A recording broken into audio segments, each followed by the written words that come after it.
మరి మన సంపాదనలో, మన కష్టములో మనకేమైనా ఫాయిదా ఉందా? సంతోషం ఉందా? సమాధానం ఉందా? నెమ్మది ఉందా? ఒకసారి ఆలోచించండి. ఎందుకంటే యేసు క్రీస్తు వారు అంటున్నారు, ప్రయాసపడి భారము మోసుకొనుచున్న సమస్త జనులారా నా యొద్దకు రండి, నేను మీకు విశ్రాంతినిస్తానంటున్నాడు. ప్రయాసము, పేమెంట్ వల్ల కష్టము, మరి మనం పడే ప్రయాసలో ఎంతో బాధ వేదన ఉంటుంది. అందుకనే సమస్త జనులారా అంటుంది. చాలా మంది అనుకుంటారు యేసు ప్రభు అంటే క్రైస్తవులకే దేవుడు అనుకుంటారు. పేమెంట్ వల్ల సమస్త జనులలో నీవుంటే నీకు సమాధానము, నీకు నెమ్మది. ఎందుకంటే యేసు క్రీస్తు వారు సమాధానమునకు అధిపతిగా ఈ లోకానికి వచ్చాడు. సమాధానము లేనటువంటి స్థితిలో సమాధానం ఇవ్వడానికి, శాంతి లేని జీవితాలకు శాంతినివ్వడానికి, నెమ్మది లేని జీవితాలకు నెమ్మదినివ్వడానికి యేసు క్రీస్తు వారి లోకానికి వచ్చారు. కాబట్టి నీవు గనక ఆ సమస్త జనుల్లో నీవుంటే నీకు నెమ్మది, నీకు విశ్రాంతి. ప్రేమటి వాళ్ళరా, మరి మనము ఏ విధంగా ఉంటుంది మన పరిస్థితి అంటే, ఇది మన దేవుడు కాదులే అనుకుంటున్నా. నేను కూడా అట్లా అనుకున్నానే. యేసు ప్రభు అంటే అమెరికా దేవుడని, తెల్లోళ్ళ దేవుడని, తక్కువ జాతుల దేవుడని నేను అనుకున్నటువంటి వాడినే. మాది కోడూరు గ్రామము, నా పేరు యానాల వెంకటరెడ్డి. అటువంటి సమయంలో దేవుడు నన్ను పట్టుకున్నాడు. నేను ఒక కులానికి చెందిన దేవుని కాదు అని దేవుడు మాట్లాడాడు. ఈ లోకంలో పార్టీలు కొన్ని ఉంటేనే పార్టీలను కొట్లాడుకుంటున్నారు. దేవుళ్ళు ఎంతమంది ఉంటే దేవుళ్ళు ఎంత కొట్లాడుకుందరో. కానీ ప్రేమటి వల్ల దేవుడు ఒకడే. ఈ భూమిని, ఆకాశాన్ని, సమస్తాన్ని సృష్టించిన సృష్టికర్త ఒకడే. కులానికో దేవుడు, ప్రాంతానికో దేవుడు, దేశానికో దేవుడు లేడు. ఒకడే దేవుడు. ఆయన ఎవరో నీవు వెతకాలి. ఆయన ఎవరో వెతకాలి. చాలా మంది దేవుణ్ణి వెతకడంలోనే వారి జీవిత యాత్ర అయిపోతుంది. చివరికి దేవుడు లేని జీవితం కలిగి పాపములో మరణించి నరకానికి వెళ్ళిపోతుంటున్నారు.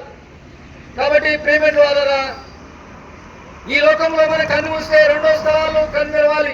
ఒకటి నరకము, ఒకటి పరలోకము. నరకం వెళ్ళాలంటే నువ్వేం చేయాల్సిన పని లేదు. నీ ఇష్టానుసారంగా నేను, నీ ఇష్టానుసారంగా నాకు, చూడబోతేంది చూడు, చేయబోతేంది చెయ్యి.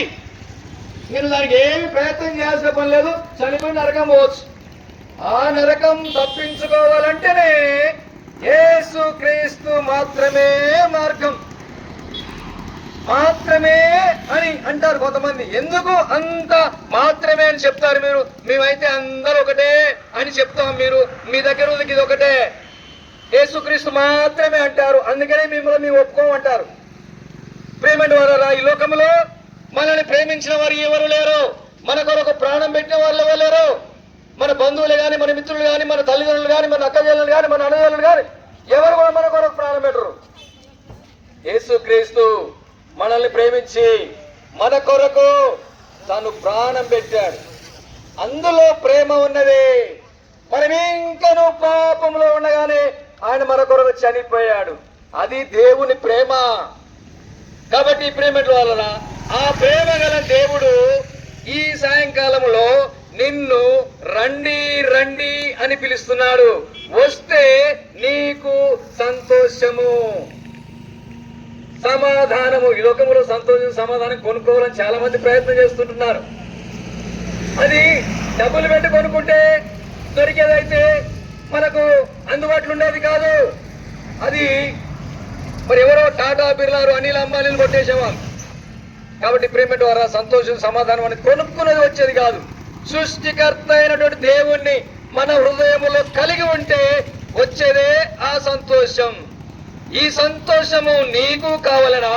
నేనే యేసు నొద్దకు రమ్ము.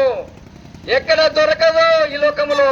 నువ్వెన్ని డబ్బులు పెట్టినా, ఎన్ని జపములు చేసినా, ఎన్ని తపములు చేసినా, ఇంకెన్నో చేస్తుంటున్నారు. నీవు క్షారముతో కడిగినను, విస్తారమైన సబ్బు రాసుకొనినను, నీ దోషము మరొక వలె నాకు కనబడుచున్నది అని అంటాడు దేవుడు.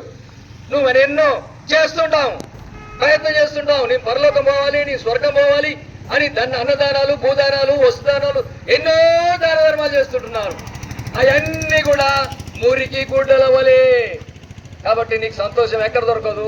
యేసు క్రీస్తులోనే. అందుకనే రండి రండి అని ఈ సాయంకాల సమయంలో ప్రభు అయినటువంటి యేసు క్రీస్తు వారు మిమ్మల్ని పిలుస్తున్నాడు. ఆ ప్రేమమయుడు విని వస్తే మీరు విని నీడల మీరు బ్రతుకుదురు. మీ కొరకు చిన్న ప్రారంభం చేస్తాం. ఇంతకంటే ఎక్కువ మేము రోడ్డు మీద